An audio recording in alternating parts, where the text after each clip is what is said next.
President Bola Tinubu stated that his late predecessor was guided by the principle of integrity and simplicity, noting that he brought selflessness into decades of public service. Here is Uyi Agbomofuegbe's report. President Bola Ahmed Tinubu, who presided over the special Federal Executive Council meeting, which began with a moment of silence observed in memory of the late president, said Buhari served Nigeria with distinction, both as a military head of state and a two-term democratic president. Tinubu stated that the late ex-president Buhari maximized every opportunity of service he had in driving policy actions that elevated the lives of those he served, both in uniform and as a democratically elected president. Yet, with all that he had achieved, his most enduring legacy will be carved in democracy, in a time when men had lost hope that change was possible. Muhammadu Buhari put his faith in the people of his country. In his speech, President of the Senate, Godswill Akpabio, said the late former president believed in an ideology bigger than self, resolving instead to pursue objectives that served the best interests of the nation. He said the late former president labored for legacy, taking a hardline stance against the tendency to chase fame and public applause. He gave everything he had to a country that asked everything of him. President Muhammadu Buhari was not perfect. No leader is. But he was a very principled man. Speakers at the session described the late president as a man of integrity, discipline, and deep commitment to national development. His tenure was marked by a strong anti-corruption drive, bold infrastructure initiatives, and efforts to stabilize the nation's security architecture. Into the fabric of our republic, in this very chamber, where he once presided with purpose and principle, we remember President Muhammadu Buhari, a sentinel of service, a steward of simplicity, and a statesman shaped by sacrifice. Buhari was a towering figure in Nigeria's national life, an embodiment of discipline, integrity, and unflinching dedication to the service of our country. Born in 1942, Muhammadu Buhari led Nigeria as a military head of state from 1983 to 1985 and returned decades later as a civilian president, serving 2 terms from 2015 to 2023. His passing marks the end of an era in Nigeria's political history. Today's special council meeting is one of many events lined up to honor his life and legacy. More tributes are expected in the coming days as the nation mourns a leader, a father, and a soldier whose name is forever etched in the annals of Nigeria's history. Uyi Agbomofuegbe reporting for Global TV News. In the meantime, the days after the passing of Nigeria's former president Muhammadu Buhari, at the town of Daura came to a standstill as his family, friends, and dignitaries gathered for his 3rd day fidal prayer, a moment of reflection, reverence, and remembrance for a man who once held the nation's highest office. Kabir Hassan reports. In Daura, Katsina State, prayers echoed across the town as dignitaries, relatives, and sympathizers gathered for the 3rd day fidal prayer in honor of late former President Muhammad Buhari. The solemn Islamic rite held at the Central Mosque in Daura drew traditional rulers, Islamic scholars, members of the Federal Executive Council, political allies, and residents of the ancient town. Leading the prayer was the Chief Imam of Daura, Imam Salisu, who offered special supplication for the repose of the former president's soul, as well as peace and unity for the country. President Bola Ahmed Tinubu, who was represented at the occasion, while governors, lawmakers, and dignitaries from across the country paid their final respects, a testament to Buhari's national legacy. As the ceremony ended, prayers continued quietly in clusters, with many reflecting not just on the man Buhari, but on the legacy, leadership, discipline, and nationhood he left behind. Kabir Hassan reporting for Global TV. President Bola Tinubu has approved the renaming of the University of Maiduguri in Borno State to Muhammadu Buhari University in honor of his predecessor. The announcement was made by Bayo Onanuga, Special Advisor to the President on Information and Strategy, via a statement posted on his official X handle. Onanuga stated that the renaming was formally made during a Federal Executive Council, that is FEC session, held in Abuja to pay tribute to the former President Muhammadu Buhari. The Kano State is set to receive President Bola Tinubu today to condole with the government and people of the state, as well as the family of the late elder statesman, business mogul, and philanthropist late Aminu Dantata. This was contained in a statement issued by the governor's spokesperson, Sanusi Tofa, who described the planned visit as a show of national unity and respect for the people of Kano and the legacy of the late Dantata. The national youth leader of All Progressive Grand Alliance, that is ABGA, Eze Onyebuchi Chukwu, has urged President Bola Tinubu to take steps toward the creation of additional state as a means to correct the imbalance in Nigeria's geopolitical structure. Chukwu made the appeal in an open letter to the president, which was released in Abuja, highlighting that there is a clear imbalance in the composition of the country's 6 geopolitical zones, noting that while some zones consist of 7 states, others have only 6 or even 5. The Defense Headquarters has dismissed claims of the emergence of a new terrorist group in Nigeria, as recently alleged by the Turkish ambassador to Nigeria. Reacting to this development while addressing newsmen on the operational activities of the military in Abuja, the Director, Defense Media Operations, Major General Marcus Kange, described the allegation as false and without credible basis. Kikelomo Okere has more. We'll bring you that report in our subsequent bulletin. Now to the next story, in an effort to provide the quality skills and means of carrying out a comprehensive voters registration assessment. The Electoral Institute, on behalf of the Independent National Electoral Commission, has organized a methodology workshop for field agents and local guides in Akwa Ibom in Oka, Anambra State. Acting Director General of the Electoral Institute, Professor Ibrahim Sani, said the methodology workshop is designed to equip field agents with requisite skill set to enable them effectively carry out the voters' registration assessment in preparation to the forthcoming Anambra State governorship election. Also designed to provide empirical evidence for precise strategic intervention to enhance the reliability and the registered voter. He emphasized on the Commission's disposition to planning and executing elections, hence the need to equip field agents with necessary knowledge and skill for executing the voter registration assessment. He charged them to conduct the survey with the highest sense of integrity, credibility, and transparency. The High Court of the Federal Capital Territory, FCT, says the international passport of the ex-governor of Kogi State, Yahaya Bello, was not in its custody, but in the care of the Federal High Court, Abuja.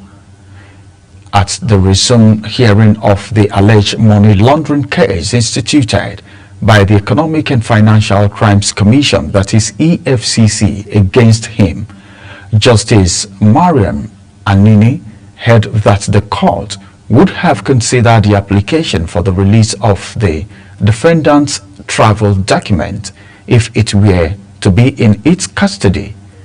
The judge held that even if the request to retrieve the document were to be granted, it would be of no effort since the passport was not in the custody of the FCT High Court but with the Federal High Court before Justice Emeka Muite. You're watching the live broadcast of Midday News. When Midday News returns, Ukraine appoints new Prime Minister in major government reshuffle. Details coming shortly, plus business and sports stories on the other side of this break. Stay with us.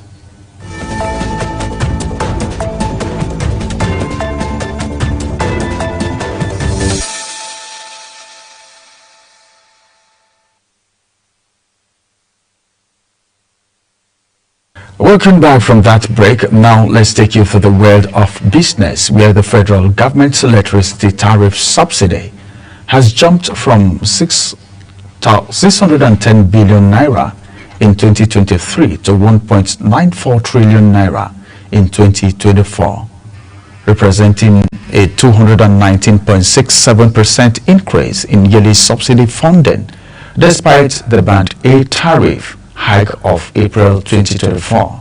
The Nigerian Electricity Regulatory Commission, that is NEC, and analysts observe that the subsidy figure rose following the floating of the naira by President Bola Tinubu in June 2024, as well as the removal of fuel subsidy, leading to high inflation rates.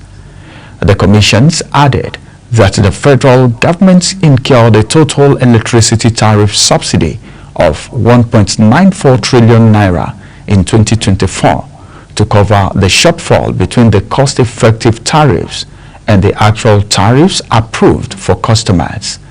It was reported that the federal government paid only 371.34 million naira out of the 1.94 trillion naira subsidy obligation for 2024. This translates to 0.019% settlement. At the Dangote Petroleum Refinery, Petrochemical has uncovered a fresh racket involving some of its affiliate marketers and strategic partners who have been diverting subsidized refined petroleum products for profit, prompting the suspension of the refinery's discounted fuel supply scheme. Investigation by the refinery revealed that certain marketers who were granted discounted products meant to be ensured affordability and steady supply across retail outlets had been recounting the loaded truck to unregistered third-party marketers. The scheme was originally designed to support Dangote's registered affiliate marketers in achieving stable profit margin amid price competition from fuel importers, while also guaranteeing nationwide availability of the refinery's products. The Nigerian Maritime Administration and Safety Agency, NIMASA, has shut down Shell Flux and TMDK terminals, both located in the Ijegun-Egba area of Lagos, for violating the International Ship and Port Facility Security Code. In a release by the head of public relations at the agency, Osage Edward, the move was part of the agency's role as the designated authority for implementing the International Ship and Facility Security Code in Nigeria. The Security Code is an amendment to the SOLAS Convention, which was developed by the International Maritime Organization to enhance maritime port security, particularly for facilities engaged in international trade.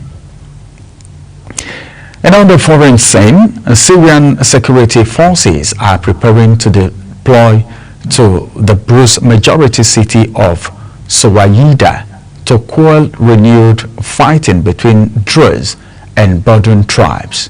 In the Gaza Strip, an Israeli attack had hit tent-shattering displaced Palestinians in Al-Mawasi, starting a major fire and killing of at least 5 people, including infants. The Daily death toll in Gaza continues to mount, with at least 10 people killed in Israeli attacks on the Palestinian enclave in early morning as of today. Ukrainian President Volodymyr Zelensky has appointed a new prime minister and other key leaders in the largest government reshuffle since Russia invaded 3 years ago.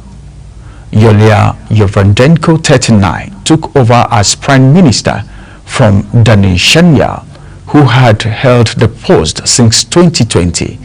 Following her confirmation by Ukraine's parliament, Zondenko previously served as first deputy prime minister and minister of economic development and trade, roles that brought her in close contact with the administration of United States President Donald Trump. She was credited with negotiating a critical mineral deal between Washington and Kyiv earlier this year that helped thaw and initially frustrated relationship between Trump and Zelensky. South Korea is set to end the decade-old practice of outsourcing adoption to private agencies after a damaging investigation concluded the country's government endorsed for its adoption programs violated the fundamental human rights of adoptees.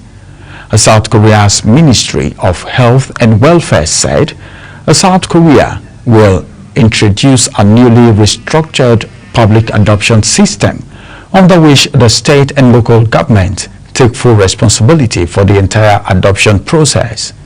South Korea sent more than 140,000 children overseas following the devastating 1950-53 Korean War, when intercountry adoption was encouraged as a solution. And now from the world of sport, Paris Saint-Germain are plotting to hijack Victor Osimhen's proposed return to Galatasaray, as Napoli have excluded the Nigerian striker from their pre-season training camp. The 26-year-old has officially returned to Naples after his loan agreement with Galatasaray ended, but finds himself among 6 players omitted from the 30-man squad heading to Dimaro Falgandia for pre-season preparation under new coach Antonio Conte. Osimhen had sent a medical note ruling him out of pre-season medical test as he pushes for a permanent transfer to Galatasaray following his impressive loan spell when he scored 37 goals in 41 appearances.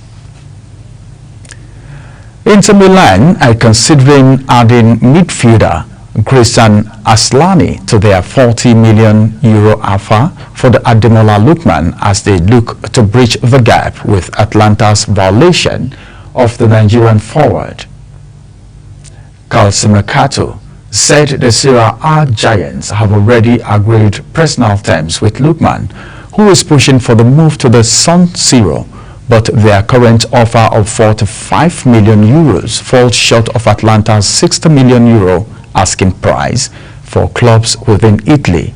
Inter are now weighing up, including Albanian midfielder Aslani, in a play plus cash deal that could help meet the asking price and sway negotiation in their favor. Arsenal have agreed a deal to sign 17-year-old talented Salford City striker Will Wright. Fabrizio Romano says documents for Wright's signature are being prepared as Arsenal won the race for Wright's signature, despite interest from several clubs. That's it on Global TV Midday News. A quick reminder that Global TV is on DSTV channel 365 and Star Times channel 276. Kindly follow us across all social media platforms now showing on your screen using @Global TV NJ. I am Ramsey Enoch Abu. Thank you for watching.